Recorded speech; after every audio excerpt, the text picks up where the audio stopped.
Welcome to the Business Hour, where we dive into the latest developments shaping industries and economy. Today, we'll focus on Nigeria's ambitious plan to boost its oil production to 2.7 million barrels per day by 2027. How much of a tall order is this? We're going to find out on this episode of the Business Hour. My name is Frank Fagbo, and if you're just joining us, this is the Business Hour on Voice of the People Television. Now, this target, which is 2.7 million barrels per day in 2027, comes at a critical time as the country seeks to address economic challenges and also revitalize its energy sector. There's been a lot of back and forth in the energy sector, and as well, the country is looking at positioning itself as a net exporter of petroleum products. However, the question remains about the feasibility of this goal, given ongoing issues like crude oil theft, the exit of international oil companies, and the infrastructure deficit. Now, joining us to unpack this topic is Dr. Emmanuel Udofia, who's a seasoned petroleum engineering consultant, a speaker, and an author, the author of the Digital Transformation book, and also an expert in the oil and gas industry. Dr. Udofia, you're very much welcome to the Business Hour. Thank you, Frank, for having me. All right. What is your take about 2.7 million barrels per day oil production? Do you think that this is a tall order for the Nigerian economy? And if you look at this against the backdrop of all our macroeconomic data, if you look at it against the backdrop of what we passed in the 2025 budget, do you think that this is possible? I will say again, thank you, Frank, for having me. For me, it's a target, and it's important you do have a target to be able to drive the right behavior. So if we are planning to have 2.7 million barrels per day, maybe 2027, I mean, though it's demanding, it's optimistic, but it's a good target. The question should be, what do we need to do to be able to achieve that target? I think that's where the discussion should over around. Because if we want to get to 3 million, 4 million, beautiful. But it simply means and implies that we need to do things differently. And that is where I feel that the government or the stakeholders need to come in and start having the right conversation so that we can get to that point. Of course, for me, even if you said 10 millions per day, the question is, how do you get there? In 2022, we had 1.1 million. It hovered around. We had a swing low of 1.1 million barrels per day in 2022. And in 2024, that's December of 2024, we hovered around 1.6 million barrels per day, especially in December of 2024. Now, a lot of experts remain divided on the feasibility of the 2027 targets. And right now, this is 2025. That's in the next 2 years. Projection is 2.7 million barrels per day. How significant is the inclusion of condensate in achieving this target? And what are the technical and market implications? Yeah, before I answer that question, I think we need to put some clarity because you brought up the issue of condensate. What are condensate? Condensate simply lighter ends of the crude oil, low viscosity and all alike, which simply comes from the point where the vapor pressure, once you reduce it, and it comes down to the liquid form in normal room temperature. It normally it comes in as part of natural gas, at times associated with the crude oil. Typically, that is not accounted for by OPEC. So it's like a leeway for us to be able to up that number. Now, how do you need to achieve that? Are you saying that you need to get that more from the gas end? Those are the kind of things we need to sit down and talk about, because for me, you can still have a target, but the strategy on how you need to get there is critical. Yes, you said 2027 is less than 2 years from now. So what are the strategy we have on the table that will enable us to get to that point? That is where I would have loved us to spend more time to look at and see. Maybe But that's there's one some of the strategy. strategies that the government talked about, the condensate strategy, which That's you've why I explained. try to explain what the consensus is all about. Yeah. So being what I've explained, now what do you want to do from that end? Because the beauty about the option of the condensate is like I tried to explain, is not accounted for by OPEC. So is discounted. So I think our OPEC quota as I speak, if I ma- if I should be right, is 1.5 million. So if you are saying in less than 2 years, then you need to be able to demonstrate that you get to that level. So are you saying that you need an additional 1 million barrels? Because you just mentioned December of last year. From on top of my head, what was recorded or reported was we produced about 1.67 million barrels, and about 1.47 or thereabout was crude oil, and the rest was condensate. That looking good, apart from what has been done in the area of security and management of or control of the theft and all the rest. It looks promising. So let's look more about the strategy. What are those things that the government need to do differently? I think that engagement. Thanks for VOP for having this kind of conversation. I think we need to have more of this sort of conversation so that we can bring to the table what need to be done, and everybody need to be in alignment for you to get to that objective. All right. Did you say that OPEC does not allow the condensate strategy? No, what I'm saying is that when OPEC says they give you A quota? allowable a quota of about 1.5, Yeah. that is for crude oil. Condensate is not part of it. Okay. So Yeah. the condensate strategy that Nigeria is looking at going down that route is what we're going to use to be able to surpass the OPEC quota of 1.5. Already, like Yeah. what was reported in December last year, Has surpassed it. we surpassed it, That's right. but we surpassed it legally because from the report we produced about 1.67, which was above.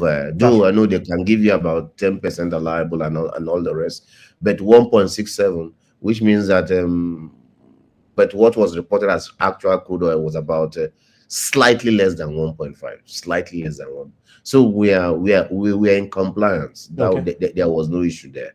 But like I said, the key thing is that when you have all these enablers on the table, you come up with a clear strategy. Because the key thing for me when I run in any project, first you need to be very clear about your objective. Then the next thing will be the strategy and the assumptions. And those are the kind of things we need to bring to the table to be able to be clear. One, what are the strategy? Yeah. Two, what are the assumptions, which must align with the objective? What specific measures do you think is needed to improve security around oil production and transportation sites? Because we need to curb theft and vandalism. But what strategy do you think, or measures do you think we can use to improve security? Yeah, that's a little bit complex one, I would say, because in the PIA, I think there's a component there that brings in the locals, let me call that, as part of the interest group in managing that aspect. People need to be clear that, look, if you hamper this economy, it will impact on you. So the PIA try to build that element in, but what is needed is the engagement, and which is where I always feel that we are getting a little bit wrong. Engagement is very key.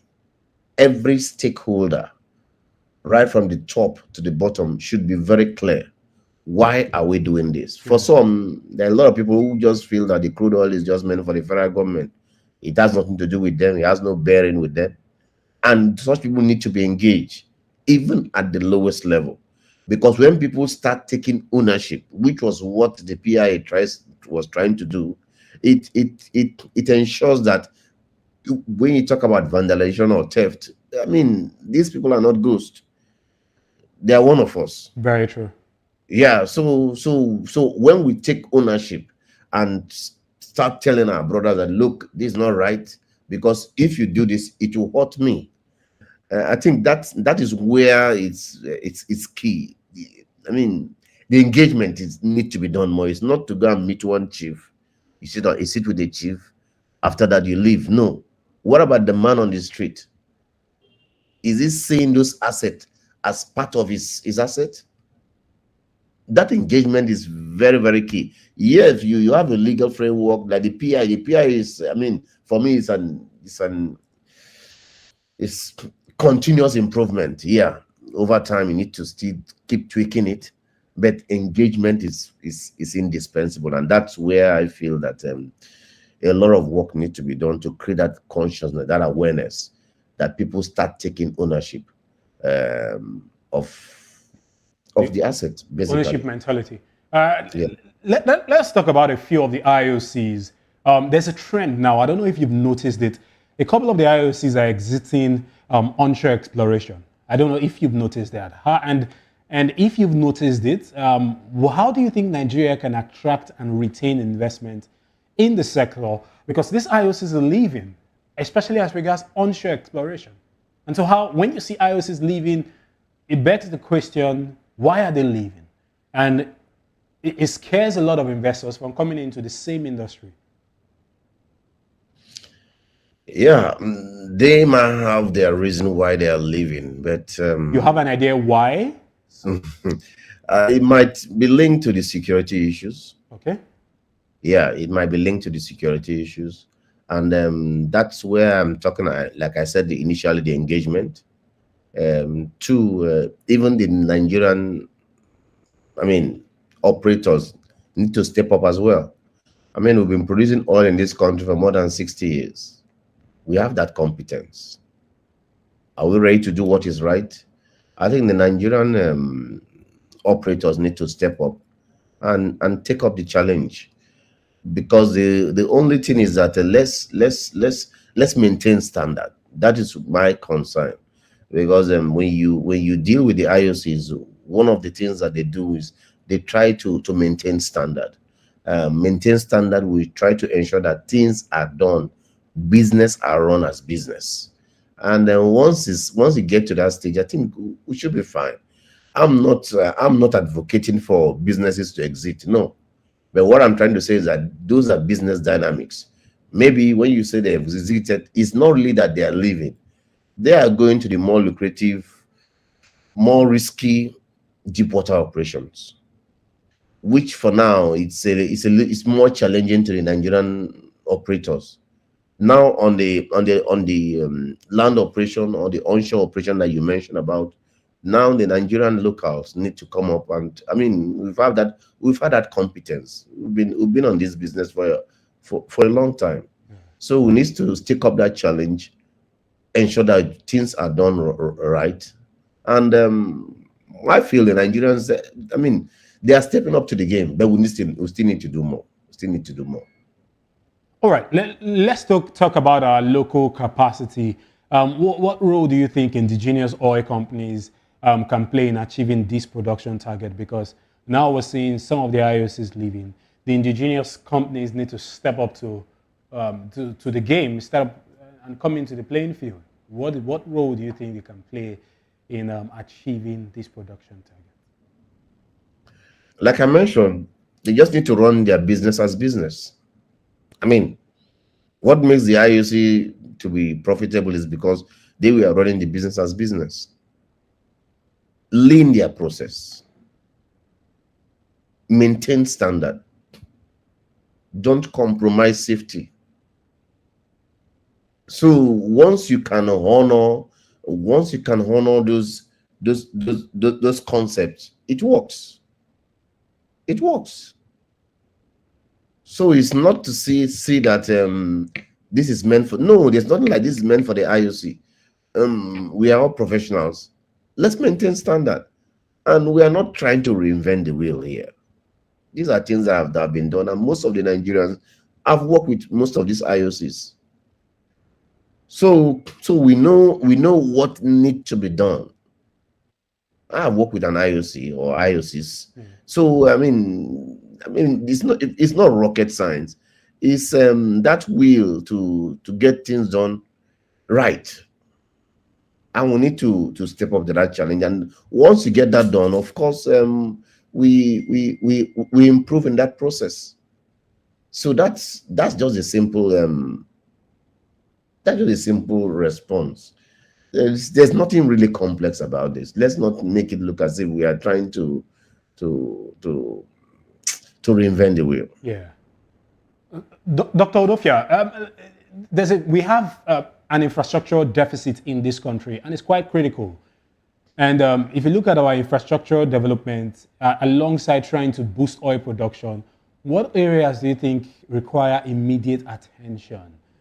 Because earlier, the last time we had you on the business hour, we discussed extensively about the Port Harcourt refinery, the Warri refinery. Those are infrastructure, and there are lots of doubt around the fact that those infrastructure have not been able to live up to its expectation, and we've not been able to get the juice out of a massive capital investment, national investment. So what with the infrastructural deficit we have, what critical areas do you think require immediate attention to be able to meet up with 2.5 million barrels per day? 2.7, I beg your pardon. I mean, when we talk about infrastructure, if we are talking about the existing infrastructure, for me, I believe that the maintenance routine should be honored. Why you have most of those issues that you just raised, it was because maintenance routines are not honored. There are set times that you need to do some certain preventive maintenance. You don't need to be reactive. But what I try to find that it tends to be more reactive. Once you can honor the principle of preventive maintenance, your system or asset will keep running. You keep running. And that comes with some level of investment and putting the right processes.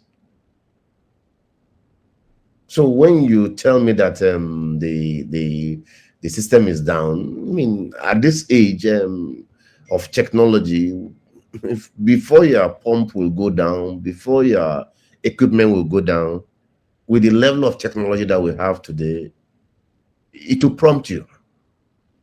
Now, are you ready to carry out or do what is right? That should be the conversation. And that's why I keep saying that people should not cut corners. People should not breach safeties. People should honor the routines. Then we can get to where we are supposed to be. So that's my thought. And then I strongly believe that let's try and get things done professionally, basically. So everybody's trying to ramp up production. Look at the US. Donald Trump has said that he's not even interested in all these policies around from OPEC. I know, obviously, they're not a part of OPEC, but he's saying that he's going to revive all the refineries. He's going to produce, he's going to increase the supply in the market. Nigeria is also saying that. A lot of other countries are saying that. So there's going to be lots of supply. How do we now regulate that alongside the price? What do you think is going to happen in the global market? Yeah, that's one of the reasons why you have the cartel like OPEC. Yeah. OPEC cables. But when you have people from, maybe like you mentioned, the Donald Trumps, who come with a different policy, or the non-OPEC members coming with different policies, we need to really try to find out why. Because most of the oil, even you produce from the US, are heavy oil. Much expensive, in terms of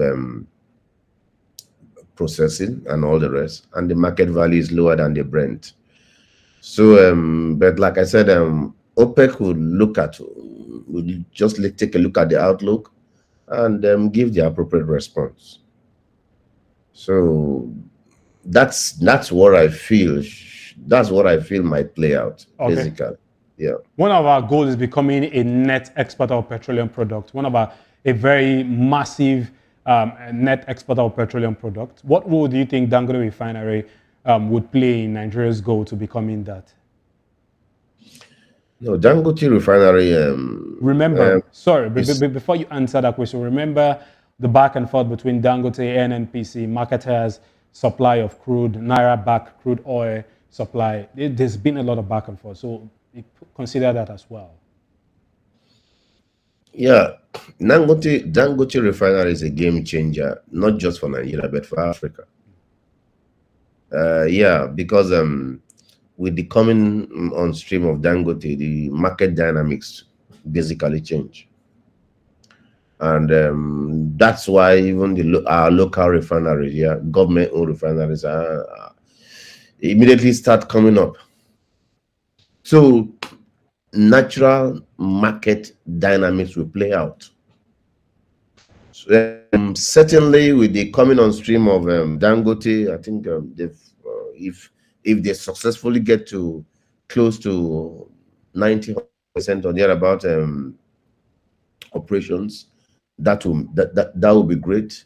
And if we have 3 or 4 refineries, local owned by NPC, coming on stream of and modular refinery, I mean, certainly, I mean, we can't consume all that locally. We'll start exporting. In fact, suppliers are already feeling the impact of Dangote. So the African continent, I think, is about 2 or 3 countries that can actually produce their refined. They are not importers of refined products. So I think the market is there, particularly in sub-Saharan Africa, and with the coming on stream of most of these refineries, I think it will be a good business opportunities for the country and Nigeria as a whole. Nigerians are very interested in how all these policies, everything is going to affect their standard of living, how it's going to impact their lives, and how we are achieving this production target. How do you think it will impact the Nigerian economy, particularly in addressing poverty and infrastructural deficits? One, with the coming on stream of the refineries, I believe that it will create more jobs. Not just directly, but indirectly as well. Because when we start exporting to outside Nigeria, of course, it's like you are servicing the war. Instead of sending the raw crude, now we are sending, finished product. One, we are adding more value to what we have. So it becomes better. For instance, most of the pressure on the Naira, because of the coming on stream of Dangote and the likes, that pressure is reduced. I think that pressure, by estimate, with the coming on stream, about 40% of the pressure on dollar or the Naira, I would say, are significantly reduced. So I mean, we need to be more producing economy than just importing. So if this is one thing that we can really produce and get sell to the international market, great. Let's do it well. And I'm happy that Dangote Refinery is one of the best in the world. So we are producing standard that can match anywhere in the world. So it will create jobs, it will help the economy, and of course, provide energy security. Are there environmental implications to all of this, knowing fully well that we have to balance growth alongside sustainability? Yeah. When we talk about, sorry, can you coin that question again? Let me be clear what you mean by. Are there environmental implications to producing 2.7 million barrel? And remember that we need to balance growth alongside sustainability. So we can, at the expense of growth, damage our environment. And when you bring that up, you are talking, you maybe want to take us into the realm of the energy transition. Yes, please. Yeah, 2.7 is not, in quotes, the cleaner source of energy. But at the same time, Nigeria is in that journey. Let me use that word. So you need to use what you have to get what you want. So once we can get to that level, what that simply means is that we will have more funds to be able to get into that transition, where we move from the fossil to a cleaner source of energy, which is of course where we should be going to, and that needs to be done deliberately, and which is why I still come back to the issue of the strategy.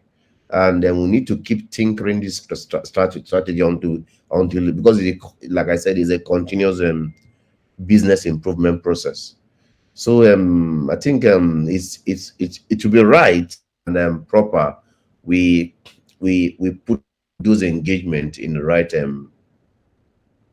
perspective. Yeah. But don't you think that the world is tilting towards cleaner energy?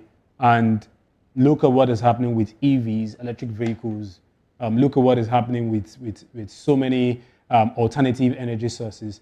Don't you think that the world is tilting towards alternative energy sources, and as such is also going to reduce the demand for crude? Yeah, the world is tilting. There's no two ways about that. And that's one of the reasons why I wrote my book, The Digital Leader, Demystifying Leadership in the Era of Digital Transformation. We are now in a digital world, and we need to embrace it. And locally, we need to embrace technology, because technology is what will drive that transition.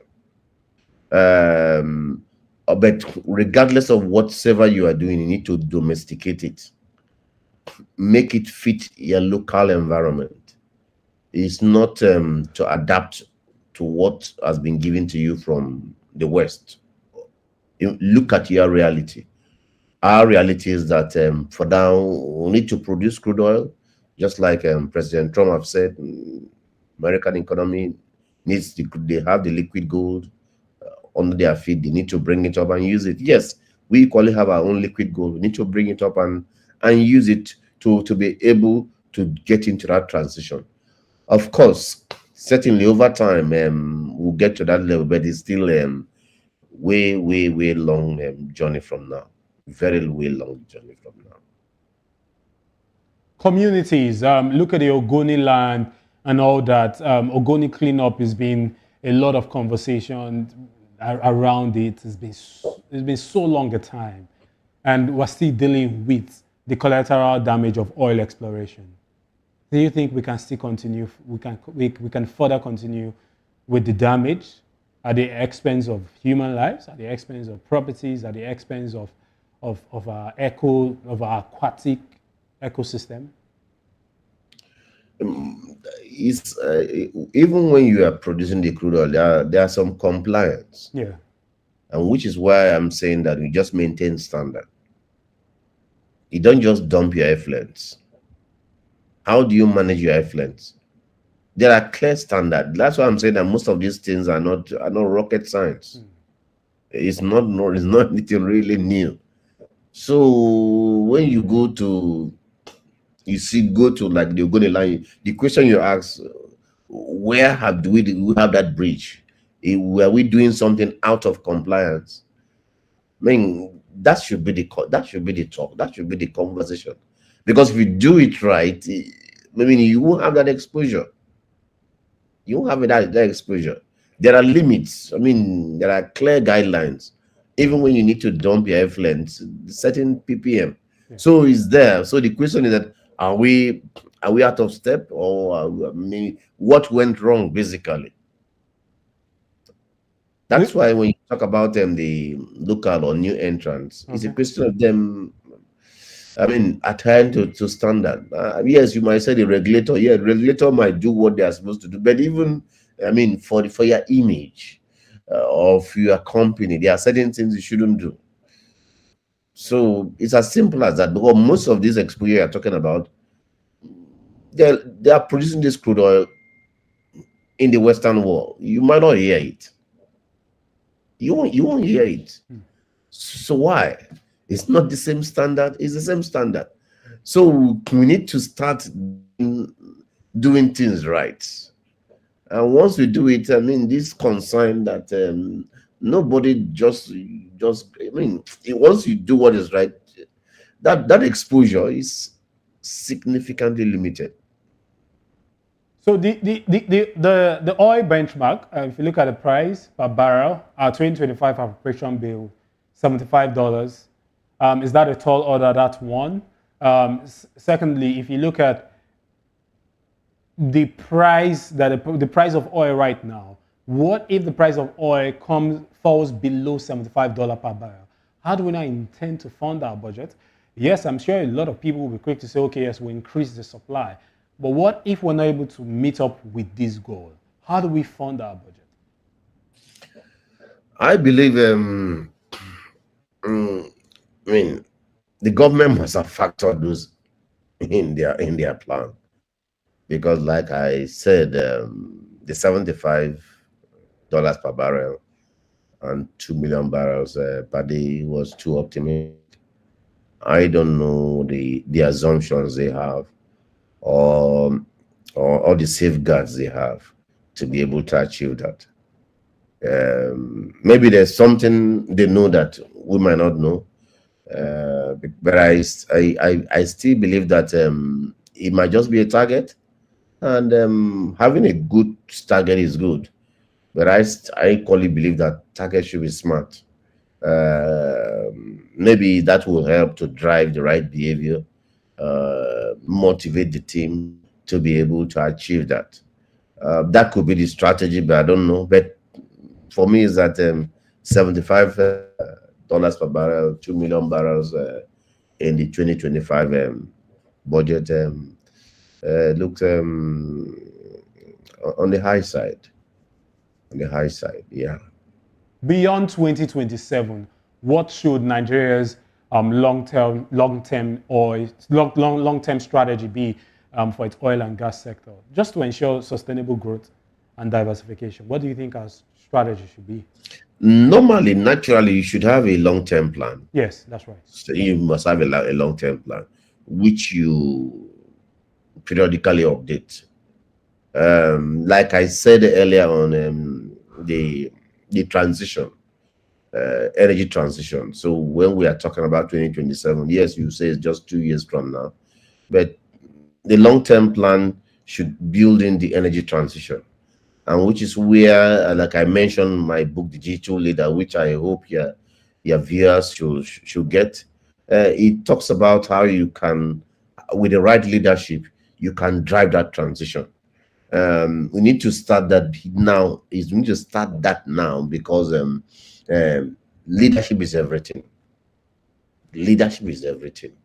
And in that transition, leadership will play a pivotal role, very, very important, because without that, it will be a struggle.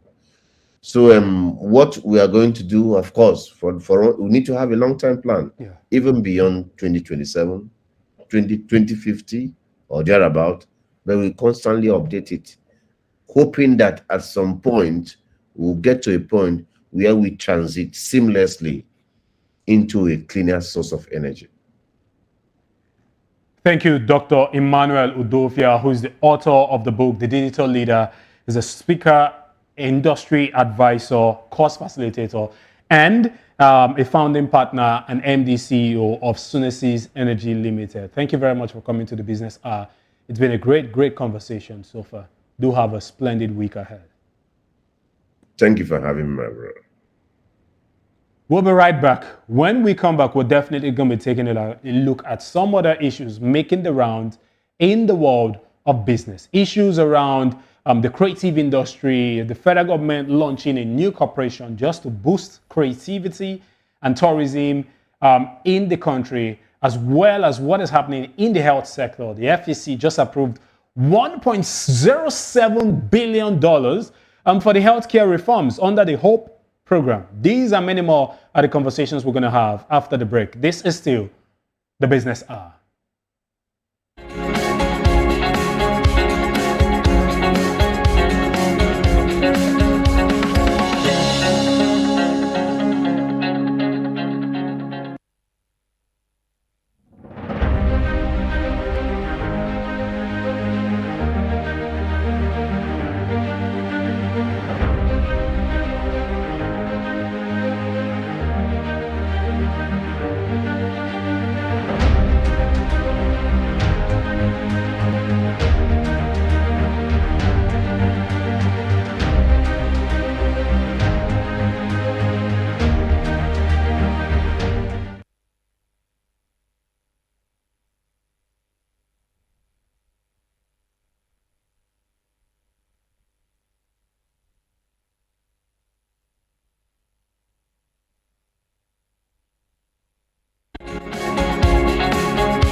Has approved the sum of $1.07 billion for critical healthcare reforms under the Human Capital Opportunities for Prosperity and Equity. That's the HOPE program.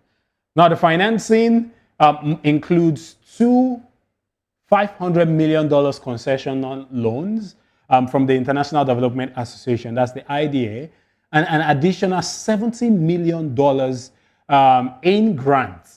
And the government has also approved the sum of 4.8 billion naira for HIV treatment, targeting the procurement of 150,000 treatment packs over the next 4 months. The funds will definitely strengthen Nigeria's primary healthcare system with a focus on maternal and child health services. Now, the HOPE program is a part of the broader strategy to improve the healthcare governance and service delivery. Nigeria's primary healthcare system will see enhanced funding, recruitment, and training of its workers.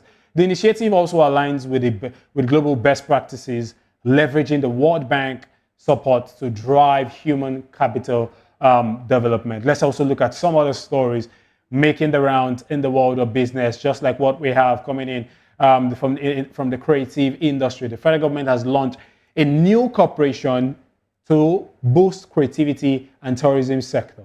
The Federal Executive Council, which is the FEC, has approved a game-changing initiative. And one of their major aims is to drive investment in Nigeria's creative and tourism industry. The new Creative and Tourism Infrastructural Corporation will function under the public-private partnership. It's called the PPP model, attracting investors and funding. The initiative is expected to generate at least $100 billion in revenue and create 2 million jobs. And remember that the creative industry is one that is growing. It's giving us astronomical. It's giving us crazy numbers. As a matter of fact, look at the numbers. Look at what happened during the 30th December. Look at the amount of investment, the tourism sector, the amount of revenue the tourism sector garnered in just the last 3 months of the year 2024. And this gives you an insight as to the gold mine in the creative industry and the tourism industry as well. The key projects include upgrades to Obudu Cattle Ranch, the Yankari Game Reserve, and the Abuja Creative City, alongside the construction of National Museum in Abuja. Nollywood is also set to benefit with plans to expand its global reach and strengthen Nigeria's creative economy. The Nigeria's creative sector has also lagged behind its global peers, contributing just 1.2% to its GDP in 2022, compared to Morocco contributing 2.7%, South Africa contributing 3%, Egypt contributing 4.3%, and the government aims for a 400% increase and industry expansion by 2027 through the targeted investment. Now, what are the big pictures? What do you think is the big picture? Nigeria is positioning itself as a culture and tourism powerhouse, and the PPE framework will definitely ensure sustainable funding and long-term impact. If successful, this move would definitely transform the tourism and entertainment sector into a billion-dollar industry. And that's what we've been talking about. The government should be partnering with some of our A-list artists. Look at what Burna Boy is doing, Davido, PM, Wizkid, whatever the rifts between them. It's none of our business. What is more important to the government is the money, is the economy. And so if they can be the pathway to a new frontier of economic development, then so be it. And that's what we should be looking at as a people. And that's why we're saying that we should celebrate our creative icons. Let's look at some other stories making the rounds. The Nigeria's business confidence rises as the PMI. The PMI is known to be the Purchasing Managers Index. It hits 52 points in January 2025. The Nigerian private sector is showing resilience with business confidence reaching a 10-year high despite a slight slowdown in growth. The PMI, which is the Purchasing Index, came in at 52.0 for January, signaling a continued expansion through its slightly lower numbers that we had in December, which was 52.7 in December. Now, the new order and business activity grew, reflecting improved customer demand and greater willingness to invest in projects. The employment levels has also increased, and a couple of companies are hiring for the second consecutive month based on the PMI index. But some Nigerians are of the opinion that, yes, now data we could drop, because what we're seeing in data is not a reflection of what is happening in the marketplace. And if there's a lot of disparity between the data coming in from MBS and some of our data agencies, if it's a disparity with what is happening in the marketplace, then a lot of questions needs to be answered. A lot of questions needs to be answered. Because Nigerians are asking, how come what we're having as regards our data is in direct opposite of what is happening in the marketplace? Let's move on to our foreign exchange market. CBN has extended the $25,000 weekly forex purchase window for BDCs until the 30th of May 2025. The Central Bank of Nigeria has expanded the deadline for the Bureau de Change operators to access the forex market until 30th of May 2025. The move allows the BDCs to continue the purchasing of $25,000 weekly from authorized dealers, ensuring liquidity in the retail forex market.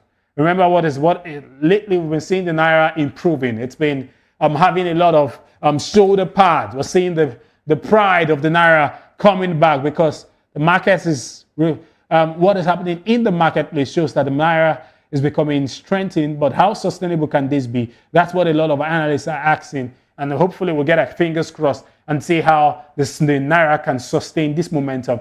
If it maintains this momentum, it will definitely reflect in the prices of items in the marketplace, because we are an importing nation, and as an importing nation, we deal with foreign exchange a whole lot. And if our foreign exchange reduces, definitely it will reflect in the marketplace.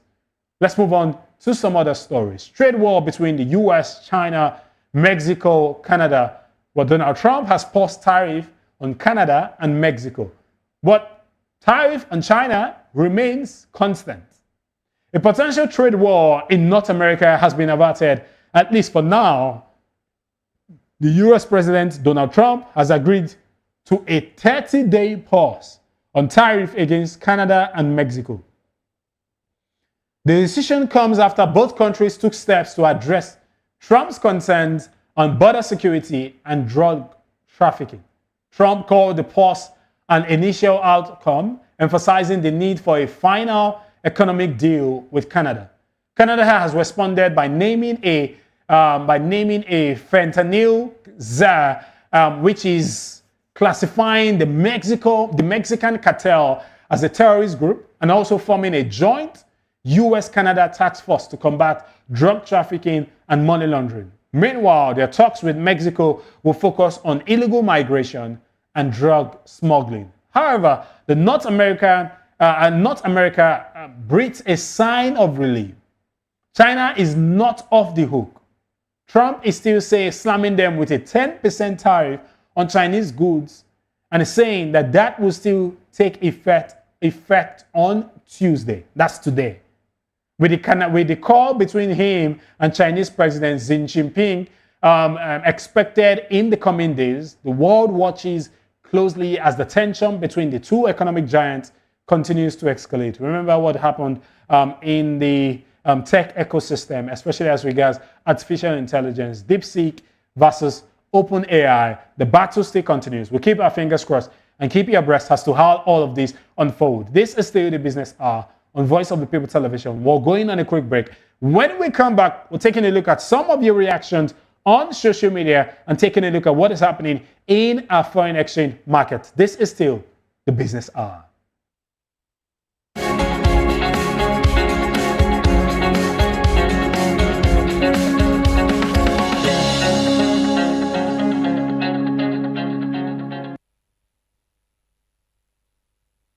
From the views on the street, we go to bed empty hunger, to the blaring horns of a hustling city, the loudest voices of the common man got a medium to be heard. This particular administration, they were coming unprepared. It's not a bad thing to renovate the president's lodge. Through top-notch programming, unbiased reportage of news, sports, business, entertainment, and cultural documentaries, Voice of the People 90.3 FM became a symbol for 21st century media. And now, a new baby is born. Voice of the People Television, VOP TV, youthful, full of vigor and penchant for excellence in the continent's media space, exposing the wrongs, applauding the rights, dissecting the news without fear or favor, through factual and accurate stories and contents. Corruption kills three things that makes a society. Representing the interests of the people and giving them a voice. Voice of the People TV is here to stay towards building a fair society. VOP TV, Voice of the People Television, truly a voice for the people.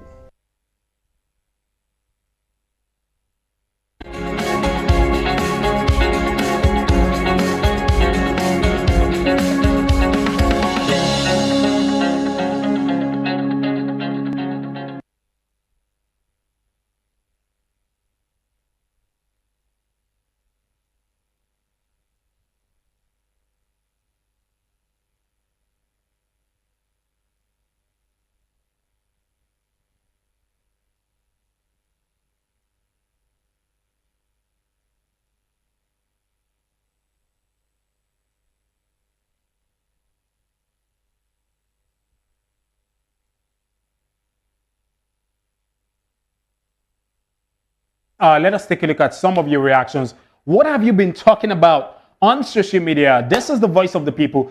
But before we go into that, let's take a look at the markets because we've got no time on our side. Perhaps tomorrow you can send in your reactions at VOP TV and use the hashtag The Business Hour. But let's take a look at what is happening in the marketplace. Look at the price of the Naira to the dollar as a close of business yesterday. 1,583. That is the current price. British pounds 1,920, and then €1 is 1,604 naira. Canadian dollars. For those of our brothers and sisters who are looking at leaving the country and going to Canada, this is how much you will need to convert 1 Canadian dollar. You need to get 1 Canadian dollar, you need to spend nothing less than 1,087.650 naira. And that gives you an insight as to what is happening in our foreign exchange market. But a lot of policies some are that we're experiencing. Look at the policy with the BDCs, they brought back the 25,000 naira weekly purchase, $25,000 weekly purchase for BDCs. And perhaps that will have an impact in the marketplace. Look at the price of Ethereum, 4.4 million is the current price of Ethereum. Bitcoin, 158 million naira. Solana is hovering around the 317 naira, 315 naira, 141, and then we have USDT 1,648, USDC 1,645, and this is what is happening in the crypto marketplace. But look at what happened on Monday. You're going to see the chart as regards the crypto market. Yesterday, the market recovered a little bit because the weekend was a bloodbath. A lot of the market, a lot of investors got liquidated. More than 760,000 investors, traders got liquidated in the crypto market. And but we're seeing the market bounce back as regards what we have here. Look at the chart. You're going to see the chart on the screen right now. You're going to see the chart on the screen right now as regards how a lot of traders are coping with what is happening in the crypto market. But perhaps the last time we checked, you see that the crypto market, a lot of investors got liquidated, but Bitcoin got 2.9% gains in the market. Look at that, back to 98,660, and perhaps just $2,000 away from the $100,000 mark for Bitcoin. Look at Ethereum, 2,708. Ethereum dipped a whole lot. As a matter of fact, from $3,300, it dipped to 2,708. That's 4.7% decline in the marketplace. Ladies and gentlemen, this is where we draw the curtains to the end of the business hour. We've got no time on our side for us to take some of your reactions. Perhaps you can send that to us tomorrow and we'll take your reactions on social media. This is the Voice of the People Television. The sports show is coming next. Don't go anywhere. My name is Frank Fagbo. Do have a profitable week ahead. Cheers.